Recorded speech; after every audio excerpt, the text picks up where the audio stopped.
ప్రభుత్వ హయాంలో సంచలనం సృష్టించిన సుబ్రహ్మణ్యం హత్య కేసుపై సుప్రీంకోర్టు తీవ్ర వ్యాఖ్యలు చేసింది. ప్రధాన నిందితుడు ఎమ్మెల్సీ అనంతబాబుతో పోలీసులు కుమ్మక్కయ్యారని సుప్రీంకోర్టు ప్రధాన న్యాయమూర్తి జస్టిస్ సూర్యకాంత్ ఘాటుగా విమర్శించారు. అధికారంలో ఉన్నవారు పోలీసుల మధ్య కుమ్మక్కుకు ఈ కేసు స్పష్టమైన ఉదాహరణ అని అభిప్రాయపడ్డారు. ఇక నిందితుడికి డిఫాల్ట్ బెయిల్ వచ్చేలా పోలీసులు కావాలనే చర్యలు తీసుకున్నారని వ్యాఖ్యానించారు. ఛార్జ్షీట్తో పాటు ఎఫ్ఎస్ఎల్ నివేదికను సమర్పించకపోవడం కూడా కుట్రలో భాగమేనని ఆక్షేపించారు. ఇక ఈ వ్యవహారంలో పోలీసులు నిందితుడితో చెట్టాపట్టాలేసుకుని తిరగగాని తీవ్రంగా మండిపడ్డారు. ఇక అంతటి నిర్లక్ష్యం జరిగినా ప్రస్తుత ప్రభుత్వం ఎందుకు చర్యలు తీసుకోలేదని ప్రశ్నించారు. కనీసం బాధ్యులపై షోకాజ్ నోటీసులు కూడా ఇవ్వకపోవడంపై ఆగ్రహం వ్యక్తం చేశారు. దర్యాప్తు అధికారిపై నియంత్రణ లేకపోతే డీసీపీకి ఆ పదవిలో కొనసాగే అర్హత ఏమిటని ప్రశ్నించారు.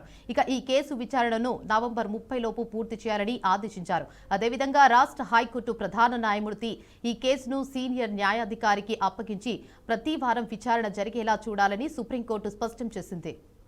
ఖమ్మం జిల్లాలో కొత్త బస్టాండ్ సమీపంలో కార్మిక సంఘాల ఆధ్వర్యంలో నల్ల బ్యాడ్జీలు ధరించి నిరసన కార్యక్రమం చేపట్టారు. మున్సిపల్ డ్రైవర్ల సమస్యలను పరిష్కరించాలని, వాహనాలకు సరిపడా డీజిల్ ఇవ్వాలని డిమాండ్ చేస్తూ ఆందోళనకు దిగారు. ఇక 2 రోజులుగా ఆందోళన చేస్తున్న కార్మికులపై ఏఎంసీ, డీఎంసీ వేధింపులకు గురిచేస్తూ ప్రశ్నించిన కార్మిక సంఘ నాయకులపై అక్రమ కేసులు పెడుతున్నారని వాపోయారు. తక్షణమే అధికారులు స్పందించి మున్సిపల్ డ్రైవర్ల సమస్యలు పరిష్కరించి అక్రమ కేసులు ఎత్తివేయాలి. ఇక లేని పక్షంలో ఈ నెల 23న పెద్ద ఎత్తున ఆందోళన నిర్వహిస్తామని కార్మిక సంఘ నాయకులు హెచ్చరించారు.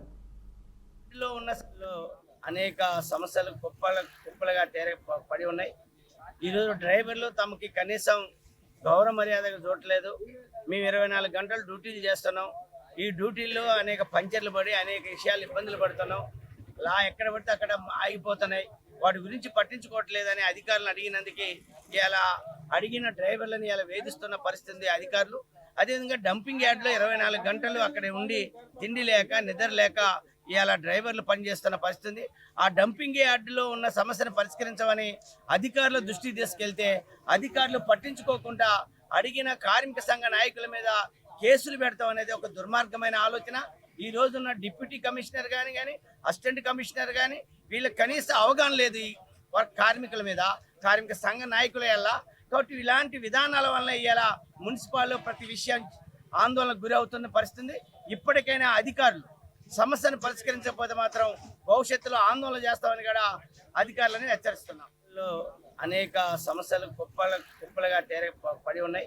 ఈరోజు డ్రైవర్ల సమస్యలు పరిష్కరించాలని గత 2 రోజులుగా ఆందోళన కార్యక్రమం చేస్తున్నాం. డ్రైవర్లు చాలా ఇబ్బంది పాలవుతారు. సేఫ్టీ పరికరాలు ఇవ్వట్లేరు. వాళ్ళు 8 గంటల పని విధానం చేసి కాకుండా 14-15 గంటలు పనిచేస్తున్నారు. డంపింగ్ సమస్య బాగా ఉంది. అట్లాగే వాళ్ళు డ్రైవర్లు సొంత డబ్బులతో డీజిల్ పోయించుకోవడం, అట్లాగే వాళ్ళ చిన్న రిపేర్లు ఉన్నా కూడా వాళ్ళే చేయించుకుంటున్నారు. అదే మేము కమిషన్ దగ్గర పోయి అడిగితే నాయకుల మీద కేసులు పెట్టడం జరుగుతుంది. ఏదైతే సోమవారం నుంచి మేము సమ్మెలోకి దిగి ఎట్లాగే కార్మికులు న్యాయం చేయడం కోసం మేమంతా అన్ని సంఘాలు కలుపుకొని తప్పనిసరిగా కార్మికులు న్యాయం చేయడంలో మేమందరం ముందుంటామని కోరుకుంటున్నాం. ఈరోజు డ్రైవర్ల గత 2 రోజులుగా మున్సిపాలిటీ డ్రైవర్ల సమస్యలపై 2 రోజులుగా ధర్నా చేయడం జరుగుతుంది. ఈ ధర్నా చేస్తున్న నేపథ్యంలో అధికారులు ఎవరైతే ఉన్నారో వాళ్ళని బెదిరించే వైఖరితో సాయంత్రం పూట పిలిచి వాళ్ళతో వైట్ పేపర్ల మీద సంతకాలు పెట్టించుకోవాలని చెప్పేసి నిర్ణయం తీసుకున్న విషయాన్ని తెలుసుకొని స్థానిక సిఐటియు, ఐఎన్టీసీ నాయకులు అక్కడికి వెళ్ళడం జరిగింది. వెళ్ళి డ్రైవర్లని అందరినీ కూడా బయటికి రాయొద్దని చెప్పేసి మాట్లాడటంతోనే మా మీద అక్రమ కేసులు పెట్టడం జరిగింది. ప్రతి ఒక్క విషయంలో కూడా ఈ ఏఎంసీ, డిఎంసీ ఎవరైతే ఉన్నారో కార్మికుల గొంతు నొక్కి వారితో బానిసత్వంగా వెట్టి చాకరీ చేసుకుంటూ 14 గంటలు 15 గంటలు పని చేయించుకుంటూ ఆ వాకీ టాకీల్లో జవాన్లను కూడా ఖమ్మం మున్సిపల్ కార్పొరేషన్ లో పనిచేస్తున్నటువంటి డ్రైవర్ల సమస్యలు పరిష్కరించాలని గత 2 రోజులుగా డ్రైవర్లు ఆందోళన చేస్తూ ఉన్నారు. ప్రధానమైనటువంటి సమస్యలు ఖమ్మం డంపింగ్ యార్డ్లో అన్లోడ్ చేయడానికి ప్లేస్ లేదు. గంటల తరబడి డ్రైవర్లు డంపింగ్ యార్డ్ దగ్గర వేచి చూడాల్సినటువంటి పరిస్థితులు వస్తూ ఉన్నాయి. ఆ సౌకర్యాలు లేవు. కనీసం వాటర్ లేకపోతే ఇతర సౌకర్యాలు కూడా ఏం లేవు. డ్రైవర్లు చాలా ఇబ్బందులు పడాల్సి వస్తుంది. అదేవిధంగా డీజిల్ సరిపడట్లేదు. కార్మికులకి ట్రిప్పుల సంఖ్య పెంచుతా ఉన్నారు, కానీ డీజిల్ సరిపడి ఇవ్వట్లేదు. కార్మికులే కొట్టించుకోమని చెప్పేసి ఇబ్బందులు చేస్తూ ఉన్నారు.